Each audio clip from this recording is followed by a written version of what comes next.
Hola a todos y todas.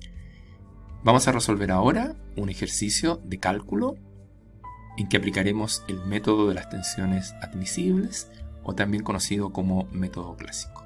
En lo específico, en la verificación de un poste, de una columna, de un aviso publicitario. Poste que está solicitado a flexocompresión. Puedes detener la reproducción de este video para leer atentamente las instrucciones.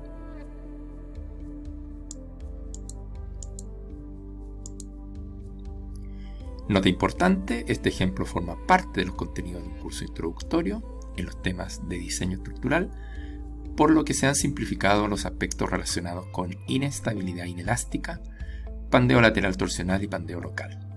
Puedes visualizar otros videos que he preparado y que se encuentran en mi canal, donde se exponen los métodos de dimensionamiento que aplican en la práctica profesional. En este ejercicio se considera que la tensión admisible está controlada por la capacidad última del material, agotamiento, o bien por inestabilidad global elástica de Euler, sin tener en cuenta la posibilidad de pandeo inelástico, pandeo lateral torsional y pandeo local, que se refiere a la inestabilidad de los elementos de la sección. Todo ello a modo de simplificación.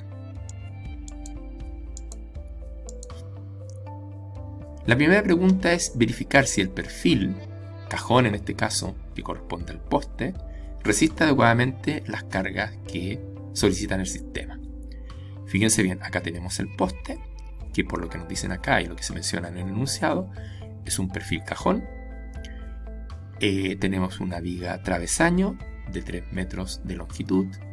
Acá tenemos el aviso publicitario, que según el enunciado pesa 8 toneladas fuerza, que se concentra en el centro geométrico del aviso publicitario. La altura donde se suelda la viga al piso, ¿no es cierto?, es de 5 metros y la altura desde el piso hasta la parte más alta de la columna es de 6 metros. Fijarse bien que en este caso, si no tenemos cargas entre 5 y 6 metros, para todos los efectos de cálculo por inestabilidad, la altura crítica afecta a pandeo global, ¿no?, es solamente de 5 metros y no de 6 metros, porque debemos considerar el punto por donde ingresa la fuerza al sistema. En este caso, en este punto que está a 5 metros del piso. Claramente, en este caso tenemos la columna que va a estar solicitada por un esfuerzo axial de 8 toneladas fuerza, pero además de un momento flector, considerando que esta fuerza está excéntrica respecto del centro de gravedad de la columna. Por lo tanto, todos los cálculos que tenemos que hacer en este ejercicio están relacionados con flexocompresión actuando en la columna. Se omite, según el enunciado, la resistencia o capacidad resistente de la viga. Se entiende que la viga está dimensionada, está diseñada para resistir cualquier esfuerzo que actúe en ella, ¿ya? Por lo tanto, el problema se circunscribe solamente al análisis de la columna en este caso. Respondamos entonces la pregunta A. Verificar si el perfil cajón resiste adecuadamente las cargas que lo solicitan.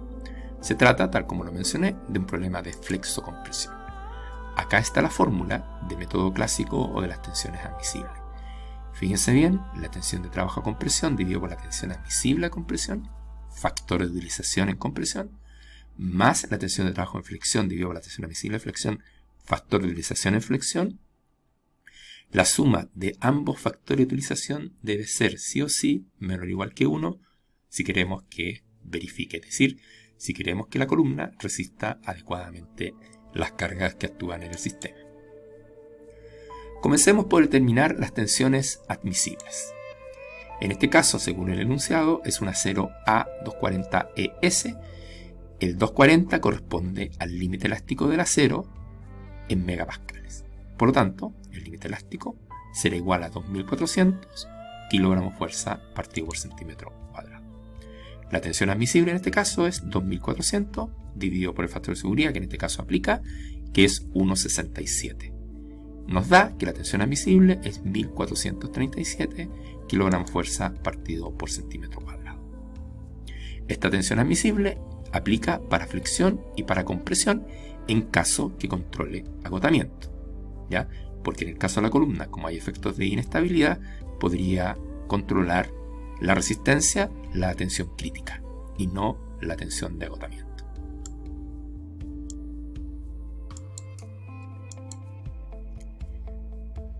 Tenemos entonces agotamiento, 1437 kilogramos fuerza partido por centímetro cuadrado.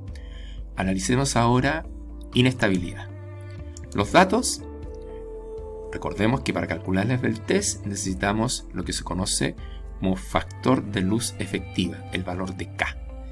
En este caso, fíjense bien, aquí está la tabla para obtener los valores de K.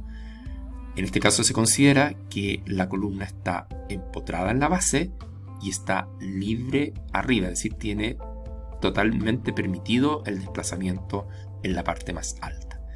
En este caso, el valor de K corresponde al valor de diseño y el valor que vamos a usar es 2.1. Eso nos va a permitir calcular la luz efectiva afecta a pandeo. K igual 2.1. Los otros datos que vamos a necesitar del perfil, fíjense bien, perfil cajón 30 por 54.7, son las siguientes propiedades. Fíjense bien, acá está nuestro perfil, 30, acá está en milímetros, digamos, pero arriba está en centímetros, 30. Y tienen que buscar el peso por metro lineal, acá está, ¿no? Y así identifican a qué perfil se refiere. Entonces, en este caso, fíjense bien, acá está el peso por metro lineal, aquí está el área 69.4 que nos va a permitir calcular la tensión de trabajo. Y el otro dato importante que necesitamos acá es el radio de giro, porque el radio de giro participa de la ecuación de Euler para determinar la tensión crítica. En este caso, 11.96, notar que es el mismo en X que en Y, porque este es un perfil cuadrado. Atentos que si no fuera cuadrado, deberíamos usar siempre el radio de giro menor de los dos, el que corresponde al eje débil, porque es esperable que en ese eje la pieza pandee. Acá tenemos los datos, el área 69.4, el módulo resistente 664, que no lo mencioné, pero también lo vamos a necesitar, porque este es un problema de flexo-compresión, por lo tanto hay un análisis de flexión que tenemos que hacer. Tenemos que utilizar el módulo resistente, también el módulo resistente era el mismo en ambos ejes. En el caso de flexión tenemos que usar siempre el mayor, considerando que el dimensionamiento, el diseño del sistema estructural se hizo de manera inteligente. Como nosotros conocemos el plano en que actúa el momento flector, podemos disponer sí o sí el perfil para que trabaje según su eje fuerte y así aprovechar todas las bondades del perfil.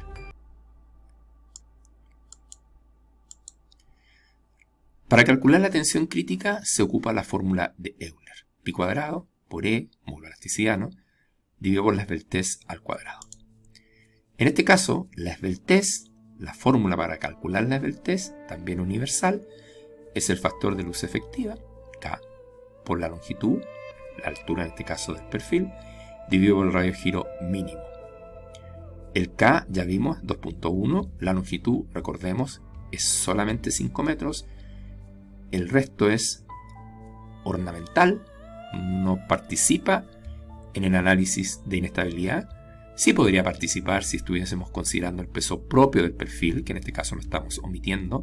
Ahí sí el peso propio debería considerar los 6 metros de altura, pero en el caso de la fórmula de Euler y el rango o la longitud del perfil que está afecto a pandeo es solamente en este caso de 5 metros.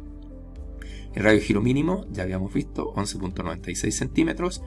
Eso nos da una esbeltez de 87.8. Notar que si este número está en centímetros, este número también tiene que estar en centímetros. Es decir, el largo se ingresa en esta fórmula en centímetros. Determinada la esbeltez, podemos calcular la tensión admisible, que es la tensión crítica, dividida por el factor de seguridad. Si reemplazamos, tenemos todos los datos, nos da que la tensión admisible es 1380,3 kilogramos fuerza partido por centímetro cuadrado. Esta es la tensión admisible, ¿no es cierto?, por inestabilidad. Notar que es menor que por agotamiento, por lo tanto, controla inestabilidad. Es decir, la tensión admisible que nosotros debemos utilizar en este ejercicio es, para compresión, es 1380,3 kilogramos fuerza partido por centímetro cuadrado. Pero ojo que para flexión tenemos que usar la de agotamiento, que es 1437 kilogramos fuerza partido por centímetro cuadrado.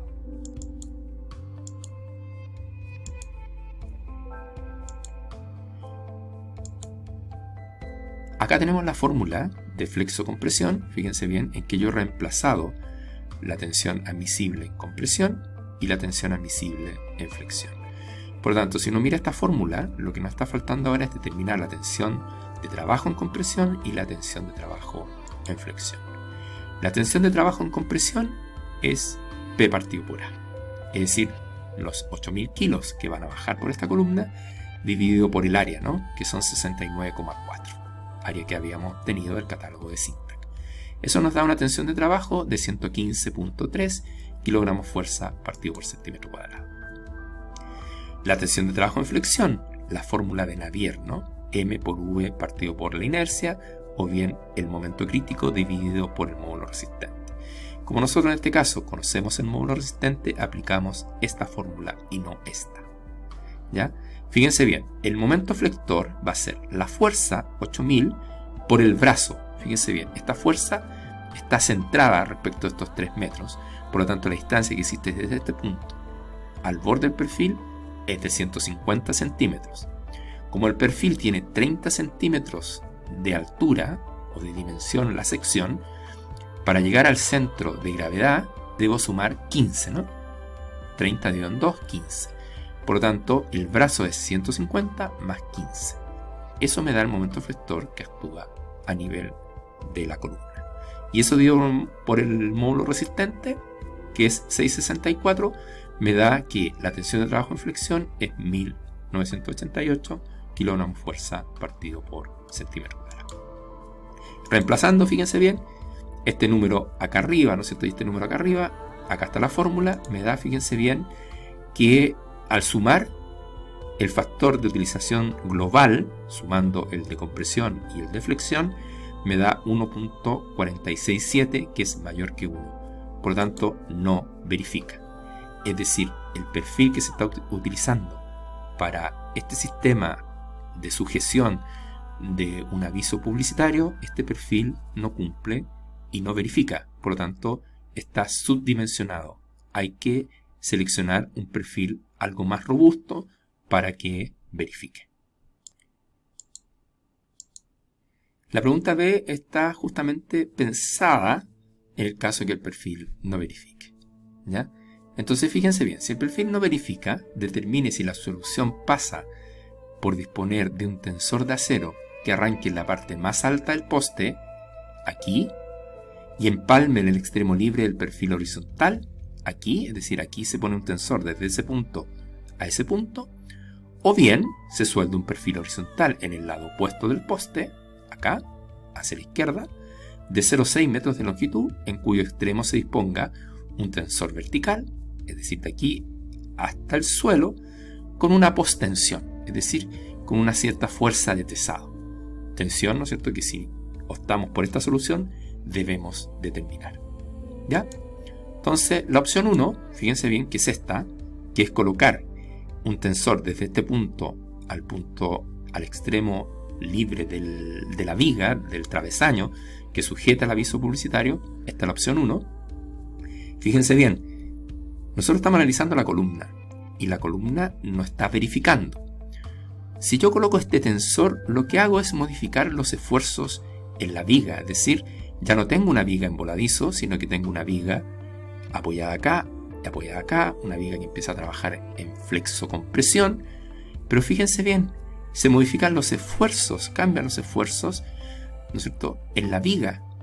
Podría ser que la viga no estuviera verificando, y al colocar este tensor, efectivamente, como se modifican los esfuerzos, la viga podría verificar. Pero fíjense bien, nosotros estamos verificando la columna. El axial que va a bajar por la columna, independiente que yo ponga este tensor, va a ser el mismo, las 8 toneladas. Y el momento flector que va a actuar aquí en la base de la columna va a seguir siendo el mismo, estas 8 toneladas por este brazo. Por tanto, en la base de la columna no cambian los esfuerzos. Quizá aquí algo se modifica, ¿no?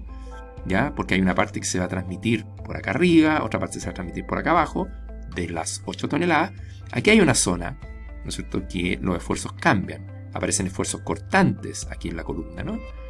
Pero lo crítico es esta sección de arranque. Y ahí no se ve modificado ni la carga axial ni el momento flector. Por tanto, esta solución no es válida para lo que queremos resolver, que es que la columna resista, no que la viga resista. ¿Ya? La opción 2, fíjense bien, es esta. Es soldar un travesaño, una viga cortita, ¿no?, de 0,6 metros, de 60 centímetros hacia la izquierda. Y fíjense bien, colocar aquí un tensor hasta el suelo, que lo que vamos a hacer que al tensarlo, ¿no es cierto?, vamos a originar una fuerza hacia abajo que es equivalente a poner una especie de contrapeso aquí. ¿Ya? Entonces, esta opción lo que nos va a permitir, fíjense bien, si aplicamos una fuerza, es reducir el momento flector. Porque aquí yo tengo un determinado momento flector, ¿no?, que origina estas 8 toneladas por este brazo, ¿ya?, que si se fijaron el factor de utilización en flexión, el que no me estaba verificando, me estaba dando 1,3 y algo. Entonces lo que hago yo es colocar un contrapeso en el otro lado para reducir el momento flector y así permitir que el sistema resista. ¿Ya? Ahora, claro, le estoy incorporando una carga adicional, es decir, a compresión, el perfil tiene que resistir una carga más alta, pero estoy disminuyendo el momento flector. ¿Ya? Y ahí es donde tengo que ver si soy capaz o no de resolver el problema al colocar este contrapeso, que repito, no es que yo vaya a poner acá una masa de hormigón, por ejemplo, un cubo de hormigón, sino lo que voy a hacer yo es colocar un cable que le voy a aplicar cierta tensión hacia abajo, ¿no?, que va a simular el contrapeso. Veamos si esta opción es factible. Entonces fíjense bien, tenemos la ecuación de flexo-compresión, pero aquí tenemos una fuerza P ahora, ¿no? ¿Sí? Que es la que yo tengo que aplicar hacia abajo, ¿ya? Que es, la voy a lograr aplicando un postezado, ¿no es cierto?, de este cable que está anclado en el suelo y anclado acá arriba. Entonces fíjense bien, las tensiones admisibles no cambian. La tensión admisible a compresión, la tensión admisible a flexión. Ahora, la tensión de trabajo en compresión, esta sí se modifica porque ahora van a ser las 8 toneladas más la fuerza de postensión que yo le estoy aplicando al cable, que va hacia abajo, ¿no? Y eso dividido por el área. Eso me da la tensión de trabajo en compresión. En flexión, fíjense bien, el momento partido por el módulo resistente es la tensión de trabajo. Aquí tengo el momento, 8.150 más 15 es el brazo, pero fíjense bien, a este momento, que gira en sentido las manecillas del reloj, le tengo que restar el momento que genera la fuerza P. Por lo tanto va a ser menos P por el brazo, que es 60, más los 15 que hay que sumarle para llegar acá al centro de gravedad. Fíjense bien, si yo tomo toda esta fracción, la coloco aquí en la fórmula, acá, y esta la coloco acá, la única incógnita que tengo es el valor de P. Reemplazando, me da que P es 6.850 kilogramos fuerza. Es decir, si yo aplico aquí una fuerza de 6.850 kilos hacia abajo, tengo una compresión de 8.000 más los 6.850, algo así como 15.000 kilos más menos, ¿no? ¿Ya? Aumentó la compresión, es cierto, pero fíjense bien, se reduce sustancialmente el momento flector, que era lo que de alguna manera estaba condicionando el comportamiento del sistema y que el sistema no verificara. Entonces, como se reduce el momento flector, fíjense bien, este factor de utilización ahora es más pequeñito, ¿ya? Por lo tanto, finalmente la pieza verifica. Es decir, sí sería una solución factible que yo aplicara una carga P a través de un postensado cable, ¿no?, para reducir el momento flector. Y esa postensión tendría que ser de 6.850 kilogramos fuerza, y con eso el sistema, ¿no es cierto?, verifica. Es decir, el aviso publicitario se puede colocar sin problema. Ahora, esta fuerza P podría ser mayor que 6.850, ¿ya? Podrían ser 7.000, 8.000. Pero la pregunta es, ¿existe un límite superior? ¿No es cierto? Es decir, ojo que esta fuerza P, yo ya sé que tiene que ser mayor que 6.850, ¿ya? Pero, ¿puede ser, por ejemplo, 60.000? Probablemente no, porque ahora se va a producir un momento flector en sentido contrario al que se producía por la carga, que puede generar un momento flector tan alto que no se compense con este que está acá y la pieza rompa. Por lo tanto, también hay que considerar que la fuerza P tiene que ser 6.850 o mayor, pero ojo, tenemos un límite, ¿no? Tenemos un límite superior, ¿ya? ¿Cómo calculamos el límite? Muy simple, planteamos la misma ecuación, pero haciendo el cambio y considerando ahora que el momento que genera la fuerza P, fíjense bien, es mayor que el momento que genera el aviso publicitario. De esta manera, ¿no es cierto?, yo puedo calcular cuánto es el límite del momento flector que puede actuar en sentido contrario a las manecillas del reloj que mantenga estable el sistema, ¿ya? Eso es lo que se hace. ¿Se fijan? Es tan simple como decir ahora que este momento va a ser mayor que este, ¿ya? Y eso me va a otorgar finalmente la carga límite. Fíjense bien, 25.830. Es decir, para que el sistema verifique, la carga tiene que ser mayor que 6.850, pero menor que 25.830. Si es mayor que 25.830, se genera un momento flector que conduce finalmente a un factor de utilización total global que va a ser mayor que 1 y el sistema va a colapsar, ¿ya? Por lo tanto, la solución definitiva es: el perfil verifica siempre y cuando yo aplique una postensión a un cable al lado izquierdo con una fuerza entre 6.850 y 25.830. Obviamente, como esta postensión se la incorporo con un cable, me interesa que los centímetros cuadrados de material que utilice sea lo menor posible. Por lo tanto, me interesa que esta fuerza de postensión sea lo menor posible. Por lo tanto, yo debería apuntar a valores cercanos a 6.850 y no a valores cercanos a 25 o 26 toneladas de fuerza. Hemos aplicado el método de dimensionamiento conocido como método clásico o de las tensiones admisibles. Hemos verificado un elemento estructural de acero solicitado flexo con presión. Nota: los ejercicios aquí presentados y su resolución han sido preparados exclusivamente con fines académicos, por lo tanto no pueden ser referenciados en la práctica y ejercicio profesional. Muchas gracias.